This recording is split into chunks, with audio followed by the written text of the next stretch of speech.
What's up, gamers? Welcome back. Today I'm going to give you my final verdict on the Retroid Pocket 3 Plus, Retroid's most powerful handheld to date. I've been using it for a few weeks now, so in this video we're going to play a little game called 3 Things, where I tell you 3 things I love and 3 things I hate about the Retroid Pocket 3 Plus. Let's get into it.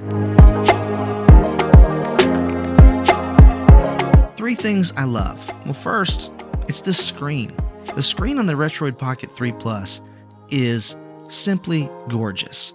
It's a 4.7 IPS touchscreen with a resolution of 1334 by 750 pixels and a brightness of 450 nits. It's sharp, it's colorful, it's responsive, and games simply look amazing. And it has a 16:9 ratio, so modern games won't be cropped. You could even stream movies on here. The screen is definitely one of the best features of the Retroid Pocket 3 Plus. I mean, I know it's hard to get good footage from a camera, but look how sharp that looks. Look at how blue that color is. It's just stunning. Number 2 is the performance. I love the performance of the Retroid Pocket 3 Plus. It has a Unisoc Tiger T618 processor and a Mali G52 GPU, plus 4 GB of LPDDR4 RAM. Now, the Tiger 618 is about 3 years old now, but it still packs a punch, and this is a powerful device that can run many retro emulators smoothly and without lag.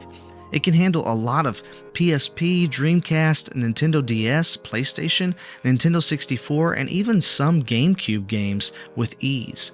Not to mention Android games and apps themselves. Honestly, the Retroid Pocket 3 Plus is a snappy beast when it comes to performance. And the third thing that I love has to be its potential. It runs on Android 11, which means you can access thousands of apps and games from the Google Play Store and other sources.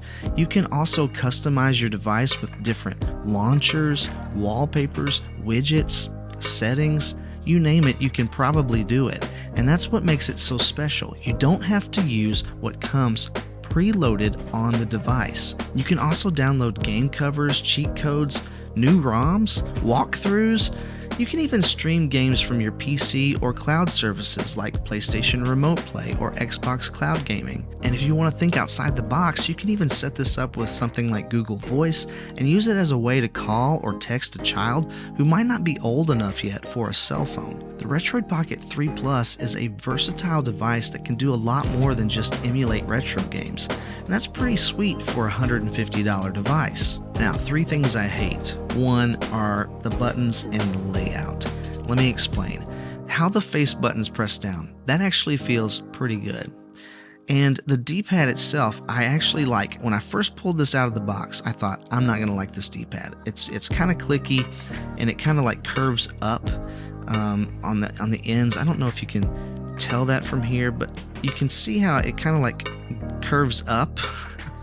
I wasn't sure I was going to like that, but it turns out that the D-pad feels pretty good. I actually really like the D-pad. These buttons feel okay, except for the fact that they're really small.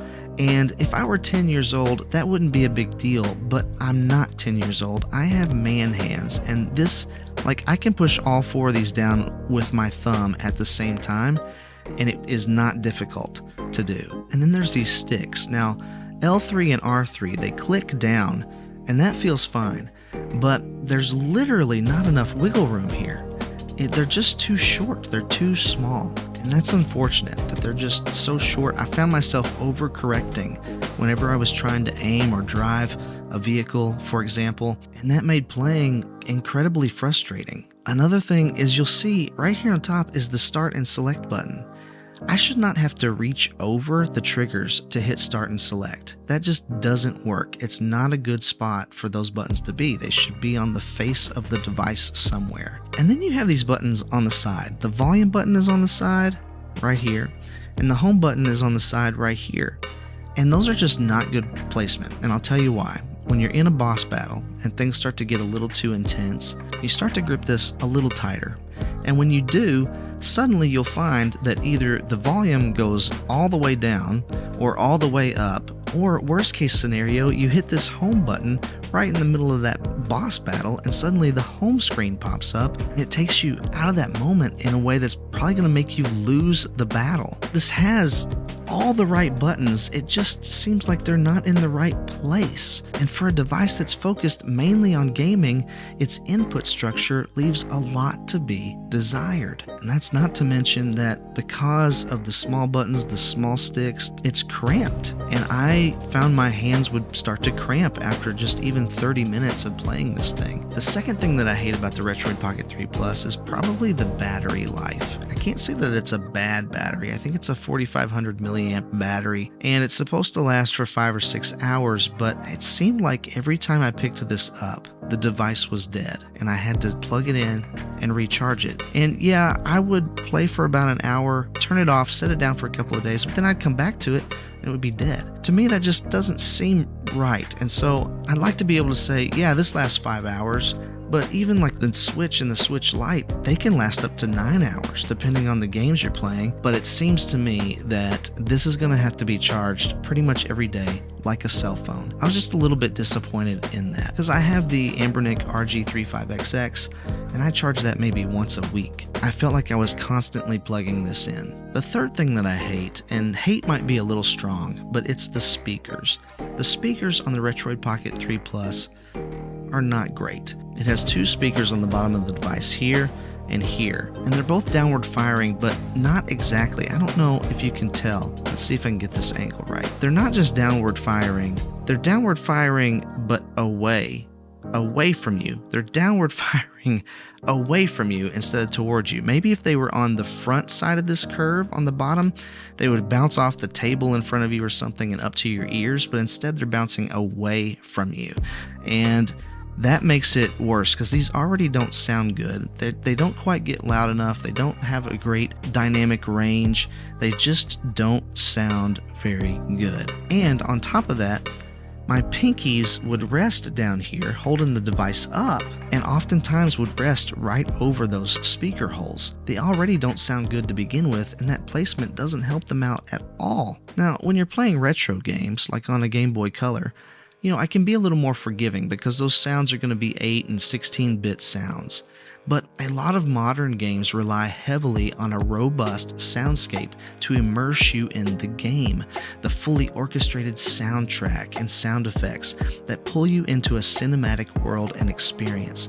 That is really lost here because of these speakers. Thankfully, there is a headphone jack, but I know they could have done a better job with the speakers here and their placement. So those are 3 things that I love and 3 things that I hate about the Retroid Pocket 3 Plus. Overall, I think it's a great device that can play almost any retro game you want with ease and style. It has a fantastic screen, powerful performance, and a lot of software options. But when you're considering spending this amount of money, you have to think about the drawbacks too. So what do you think? Do the pros outweigh the cons? Let me know in the comments below. I hope this video was helpful and informative. Don't forget to like, subscribe, and share this with your friends. Thanks for watching, and here's a dad joke for you. How do you get Pikachu on a bus? You Pokemon. Pokemon. Stay kind and encouraging out there, and I'll catch you on the flippity flip. Pokemon.